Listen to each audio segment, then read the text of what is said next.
Okay, let's talk about it. Chances are you've heard the buzz, right? These new weight loss drugs that are supposedly changing everything, they're all over the news, all over your social media feed. People are calling them revolutionary. Well, today we're going to pull back that curtain. We're going to look past all the hype to really understand the science, the risks, and the real-world challenges. All right, let's dive in. You know, the conversation around these drugs just exploded. It went from quiet medical journals to the very top of your feed, and a big part of that? Public figures, like Elon Musk. This one tweet, seen by millions, was like a signal flare. All of a sudden, a prescription drug wasn't just for the doctor's office. It was a mainstream topic of conversation. And it didn't stop there. I mean, you know something has officially arrived when it becomes a punchline at the Oscars. Jimmy Kimmel's joke, "When I look around this room, I can't help but wonder, is Ozempic right for me?" just captured the moment perfectly. It felt like these drugs went from the pharmacy to the red carpet overnight. But, and this is a big but, all of this hype has a really serious downside. The massive demand, totally fueled by social media, led to these huge shortages.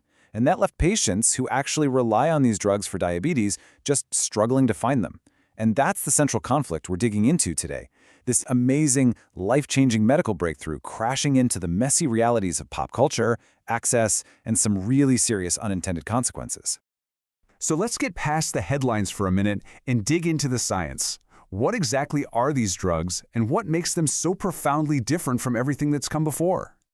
The secret sauce is a class of drugs called GLP-1 agonists, and the concept behind them is actually kind of brilliant. So your gut naturally makes a hormone called GLP-1 after you eat, and its job is to tell your brain, hey, you're full. These medications, they just mimic that exact hormone. It's essentially a high-tech way of telling your brain's appetite center, hey, we're good down here, you can stop feeling so hungry now. And that leads people to eat less without this constant, exhausting battle with their own hunger. And the technology here has been advancing at an incredible speed. The first of this kind, liraglutide, was approved way back in 2014, but the real game changers, the ones causing all this buzz, they're brand new. Semaglutide, also known as Wegovy, hit the market in 2021, and the newest, most powerful one, tirzepatide or Zepbound, was just approved in late 2023. We are literally in the middle of a pharmaceutical revolution happening in real time. And the results from these newer drugs are just staggering. In clinical trials, patients taking tirzepatide lost an average of 15.4% of their body weight. Now, to put that in perspective, for a 200-pound person, that's over 30 pounds. This is not about losing a few pounds for the beach. This is a level of medicinal effectiveness for weight loss that we have simply never seen before. And when you line up the top 3 drugs head-to-head, you see this incredible progression. Liraglutide was respectable, right? A 4.6% average loss. Then semaglutide comes along and more than doubles that to 11.6%. And now tirzepatide, which works on 2 hormones instead of just 1, pushes that all the way past 15%. Now compare all of that to the placebo column, that's just diet and exercise, which gets you about a 3% loss. The difference is just, it's night and day. Okay, so the effectiveness is undeniable. They really, really work. But with any medication this powerful, the next question you have to ask is, what's the catch? What are the side effects, and what are the risks we need to be talking about? You know, to really understand the side effects of the new drugs, it actually helps to look back at the old ones.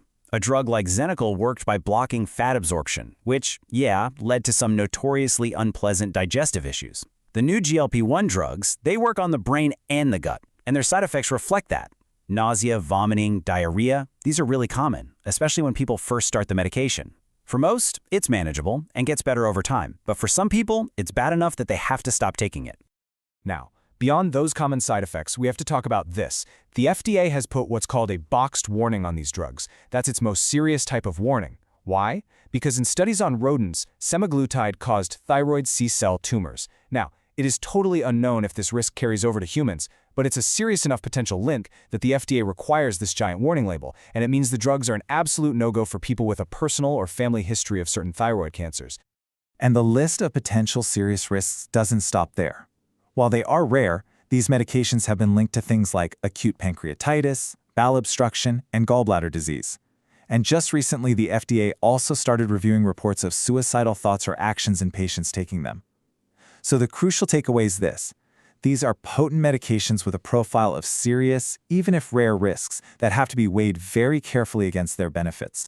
The incredible success of these prescription drugs has shined this bright new light on the whole weight loss market, a space that, let's be honest, has always been a little bit of a Wild West. So how do these proven drugs stack up against the kinds of supplements you can just buy online or at the store? Okay, let's take a really popular example, Garcinia cambogia extract. You've probably seen it advertised everywhere. A huge meta-analysis of all the clinical trials found that on average, it resulted in less than 1 kilogram of weight loss compared to a placebo. That is less than 2 pounds. Just keep that number in your head. Now look at this. The comparison is just stunning. That tiny little bar on the left, that's the effect of the supplement, less than a kilogram. The bars for semaglutide and tirzepatide are so much bigger they almost look like they belong on a different chart. For an average person, they represent roughly 11 and 15 kilograms of loss. This just shows you the massive difference between evidence-based medicine and the over-the-counter supplement industry. And you know, wherever there's this much hype and this much money, there's going to be deception. The Federal Trade Commission has really been cracking down on the weight loss market lately, going after companies for making bogus claims, using fake reviews, and paying influencers for ads they don't disclose. It's a good reminder that in this world, for every company marketing a real scientific breakthrough, there's another one just marketing pure hype. So while regulators are trying to sort out the promises from the potions, these proven medications face an even bigger hurdle, the staggering price tag. And that brings us to the billion-dollar question. Who actually pays for this medical breakthrough? This headline really just says it all, doesn't it? The list price for these drugs can run over $1,000 a month. That adds up to way more than $10,000 a year. That's an enormous financial barrier that just puts them completely out of reach for most people if they don't have fantastic insurance coverage. And that price tag? It's a uniquely American problem. Just look at the cost for a 1-month supply in the US compared to other developed countries. In the UK or Canada, the price is just a fraction of what it is here. This isn't about what the drug costs to make. It's about what different healthcare systems and governments are willing to pay. So where is all that money coming from? A staggering 68% of the cost for obesity drugs in the US is paid directly out of pocket. By patients, not by private insurance, not by Medicare or Medicaid, but by individuals digging into their own wallets. This just goes to show you that even if you can get a prescription, getting it covered is a whole other story. And for lower-income folks, access is basically a lottery based on your geography. This map shows which states' Medicaid programs cover these drugs. The red states, generally no coverage. The blue states, some or full coverage. It creates this patchwork system where your ability to get these transformative treatments can depend entirely on your zip code. This whole field is moving at lightning speed. So as we start to wrap up, let's just take a quick glimpse at what the future might hold for weight loss treatment. Okay, this might be the single most crucial point to understand for the future. These drugs are not a cure. They are a treatment for a chronic disease. We have to start thinking about obesity the way we think about high blood pressure or diabetes, something that requires ongoing management. Studies show that when patients stop taking the medication, they tend to regain about 2/3 of the weight they lost. This means that for most people, this is a lifelong commitment and a lifelong cost. And so we're left with this really challenging question. We have a genuine medical breakthrough on our hands, one that could fundamentally change how we treat a major chronic disease.